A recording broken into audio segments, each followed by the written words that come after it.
Hello my dear students, welcome back to Gurubhavya tutorial.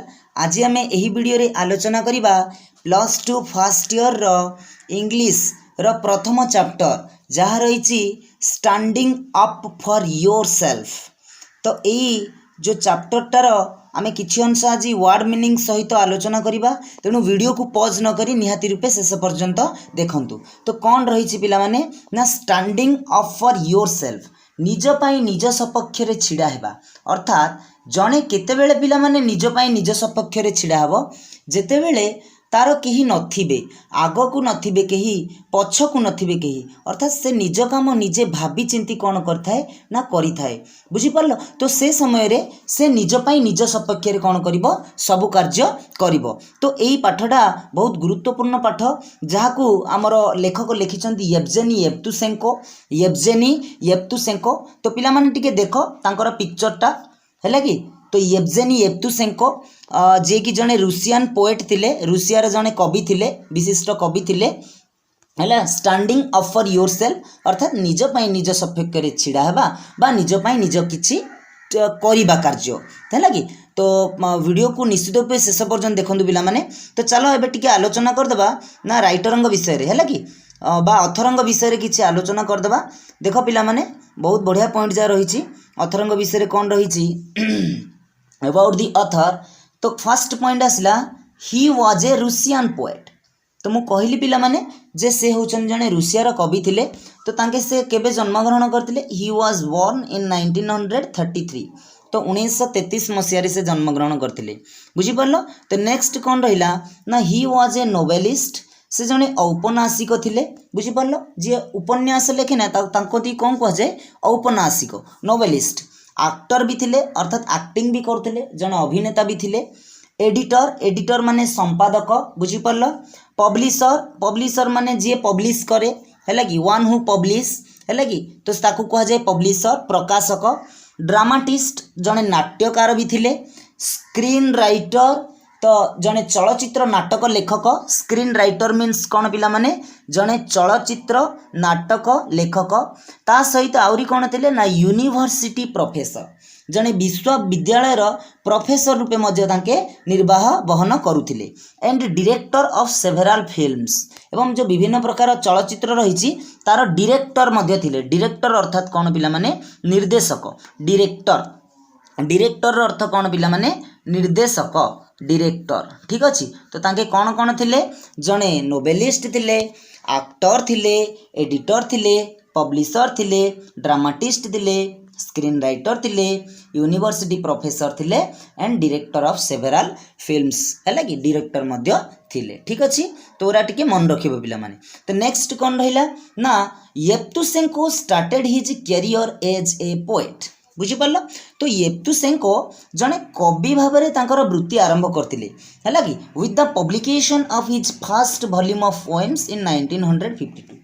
तो 1952 मसीह रे से तांकर प्रथम वॉल्यूम ऑफ पोएम्स पाई गोटे कवि रूपे तांकर वृत्ति को कौन करथिले, आरंभ करथिले, ठीक अछि। 1952 मसीह रे से गोटे फर्स्ट वॉल्यूम ऑफ पोएम्स किछि तांकर लिखिथिले, गोटे पोएम लिखिथिले। से पोएम लागी तांके गोटे कवि रूपे परिचित होइथिले एवं तांकर कैरियर सेइठु ही स्टार्ट होइथिला, ठीक अछि।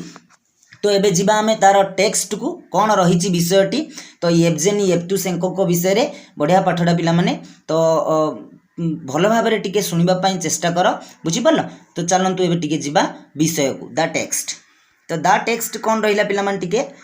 तो द टेक्स्ट टू जिबा पूर्वरु आमे तार वर्ड मीनिंग जा टिके भल भाव में टिके डिस्कशन कर दबा। देखो तो वर्ड मीनिंग कौन रही, वर्ड नोट्स कौन रही पिला माने ना। फर्स्ट आसला एम्प्टी माने खाली। फ्लैट माने पिला माने खाली नहीं, फ्लैट माने होची गोटे फ्लैट हैला कि, जिमने आमे कहउचंदी फ्लैट, फ्लैट सिंधी। आउट आसला कोन क्वाइट मस्को स्ट्रीट माने गोटे निकांचन रास्ता। डिवोर्स्ड छाड़पत्र देवा। समवेयर कौनसी गोटे स्थान रे। सेल्डम क्वचित बा विरल भाव रे। एट द फ्रंट सेना कैंप। जियोलॉजिस्ट भूतत्वविद। कॉन्सर्ट सम्मिलित संगीत। ट्रूप बा ग्रुप ऑफ सोल्जर्स, ट्रूप माने कौन पिला माने ग्रुप ऑफ सोल्जर्स बा सेना बाहिनी। लेफ्ट टू द स्ट्रीट रास्ता रु शिखिबा। स्वेर दृढ़ प्रतिज्ञा। बुझीपार। तो नेक्स्ट रहा स्मोक धूम्रपान। स्मोक माने पिला माने धूम्रपान। स्पिट एलिजेंटली छेप को एक निर्दिष्ट शैली रे भीतर को ग्रहण करिबा। हैबिट माने अभ्यास। रियलाइज्ड माने अनुताप करिबा। स्ट्रगल माने संघर्ष करिबा। ओवरकम माने विजय लाभ। ठीक अछि। तो एबे जिबा हमें टेक्स्ट को बुझीपार। तो टेक्स्ट कौन रही पिला माने देख भल भाव टिके सुनिया पे चेष्टा कर विषय कौन रही। तो विषय रही फास्ट कहवा कौन ना इन 1941 1941 मसीह I was living in an empty flat. मु बास करुली गोटे शून्य फ्लैट रे अर्थात खाली फ्लैट रे गोटे से फ्लैट रे किए रहु नथिले। तो से फ्लैट रे मु एकाकी भाबे कौन करुली बास करुली कोठी इन ए क्वाइट मस्को स्ट्रीट है। स्ट्रीट माने रास्ता। मस्को माने होची कौन ना रूसिया रो कैपिटल है कि। तो रूसिया रो कैपिटल रूसिया जो देशर राजधानी कौन पिला माने मस्को। रूसिया देशर राजधानी कौन मस्को। तो से मस्को रो गोटे मस्को रास्ता है कि quite Moscow street. Quite Moscow street अर्थात मस्कोर गोटे निकांचन रास्ता रे मु एकाकी भाबे गोटे फ्लैट रे 1941 मसीहा बेलको मु कौन करुली एकाकी भाबे बास करुली। ठीक अच्छे। तो नेक्स्ट जीवा माय पेरेंट्स वेर डिवोर्स्ड। मो पिता माता सेत बेलू कौन हो जाता छाड़पत्र हो जाता। यहाँ पिला माने पेसिव रे लिखा है my parents were divorced and my father was somewhere in Kazakhstan with his new wife. एवं मोर बापा समवेयर कौन सी गोटे स्थान जो स्थान होची कौन पिला माने कजाकस्तान। तो मन रखिबा है कि मो बापा कौन सी गोटे स्थान जो स्थान ना कौन Kazakhstan with his new wife and they 2 children. ठीक अच्छे। तो मो बापा गोटे स्थान काजाकस्तान रे तांके कौन करथिले ना तांकर नूतन वाइफ को धरिकरी कौन करथिले बसवास करथिले। एवं तांकर केतोटी पिला थिला पिला माने 2टी पिला थिले। ठीक अच्छे। कार ना लेखकंकर बापांकर अर्थात येवजेनी येवतुशेंकोंकर पितामातांकर डिवोर्स हो जाइतिला। पुणी तांको बापा कौन करछन ना नूतन विवाह करिकी तो तांकर न्यू वाइफ को नूतन स्त्री को धरिकी तांके कोठी रहउतिले काजाकस्तान रे रहउतिले। तो तांकर केतटा छुआ थिला 2टी। ठीक अच्छे। तो नेक्स्ट देखिबा I seldom received letters from him. I seldom received letters from him मु अल्प अल्प समय रे तांको ठारू पत्र पाउथिले। अर्थात मो बापा मोते केते केते माने बहुत कम समय रे कौन करथिले ना बहुत कम टाइम रे कौन करथिले ना केबे केबे मो पाखको पत्र पठाउथिले। ठीक अच्छे। बा लेटर्स मु तांको ठारू बहुत कम समय रे पाउथिले। ठीक अच्छे। तो नेक्स्ट जिबा my mother was at the front. मो माँ कोठी रहउथिले ना at the front. At the front माने सेना बाहिनी बुझी पारछ ना नहीं। मो माँ सेना कैंप रे कौन करथिले ना कार्य करुथिले। सी हैड गिवन ऑफ है कि she had given off her work as a geologist to become a singer. बुझी पारलो। She has given up her work से तांकर कार्य छाड़ी देइतिले है कि एज ए वर्क जियोलॉजिस्ट भाव में तांके कार्य करतिले। तो से जियोलॉजिस्ट भाव में जो कार्य करतिले तांके सिरा कौन कर देइतिले गिवन अप कर देइतिले। गिवन अप अर्थ होची छाड़ी दबा। ठीक अछि। टू बिकम ए सिंगर कौन पाई छाड़ देइतिले काहेकि ना से जने गायिका हेबा पाई चाहुतिले हैला to become a singer and was giving concerts for the troop.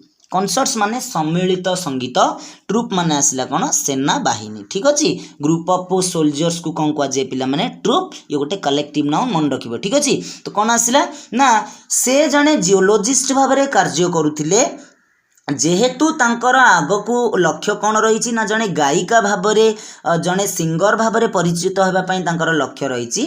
तो से सकाशे से जियोलॉजिस्ट पद को छाड़ी देइतिले एवं तांके जो रही सेना बाहिनी जो एट द फ्रंट जो सेना बाहिनी से सेना बाहिनी रे तांके सम्मिलित संगीत परिवेषण करुथिले। ठीक अच्छे। तो नेक्स्ट जीवा my education was left to the street.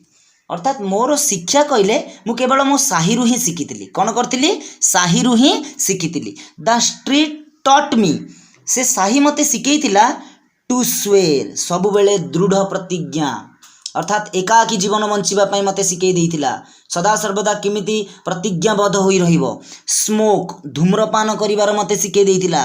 Spit एलिजेंटली एवं जो निजर जो छेप को निजे निजे जो ढोकिबार है कि निजे निजे भीतर को ग्रहण करिवार थ्रो माय टीथ मोर भीतर को मो शरीर भीतर को ढोकिबार है कि स्पीट एलिजेंटली थ्रू माय टीथ अर्थ कौन ना शरीर मध्य को निजर जो छेप को ढोकिबार निजर शैली रे जो भीतर को नेबार गुणटा मते कौन शिखे कोडू शिखी मु से साही शिखई मते साही कौन कौन शिखईला जे प्रतिज्ञाबद्ध होई रहिबू एवं धूम्रपान करिबू आउ निजर जो छेप रही से छेप को कौन करिबू ग्रहण करिबू ठीक अछि। तो यही प्रवृत्ति जहाँ सब लेखक कौट शिखी ना सब से रास्ता कड़ू शिखी and to keep my fist at the ready आ सब समय मोर जो मुठी को फिस्ट फिस्ट माने कौन पिला माने मुठी को कौन करुला ना रेडी कर रखुला अर्थात टाइट करके सब बांधिक रखुला है कि a habit which I have a habit which I have to this day है कि जोड़ा कि जो अभ्यासटा कि मु एबे पर्यंत मध्य कंटिन्यू रखी आसुची ठीक अछि a habit which I have to this day ठीक अछि। तो नेक्स्ट एबे जिबा तो नेक्स्ट कौन रहिला पिला माने नेक्स्ट रहिला the street taught me not to afraid आउरी मते साही कौन शिखे देइतिला ना द स्ट्रीट टॉट मी शिखे देइतिला मते not to afraid of anything और एनीवन कौन सी जिनिस रे भयभीत हेबु नहीं भी काहाकू मध्य भयभीत करिबु नहीं बोली से जिनसटा मते से साही रु मु शिखितिली अर्थात से साही मते शिक्षा देइतिला ठीक अछि। This is the another habit I have kept हैला आ एटा होची अन्य एक अभ्यास जहा कि मु रखितिली मो पाखरे बा मो पाखरे सेही गुणटी रहितिला।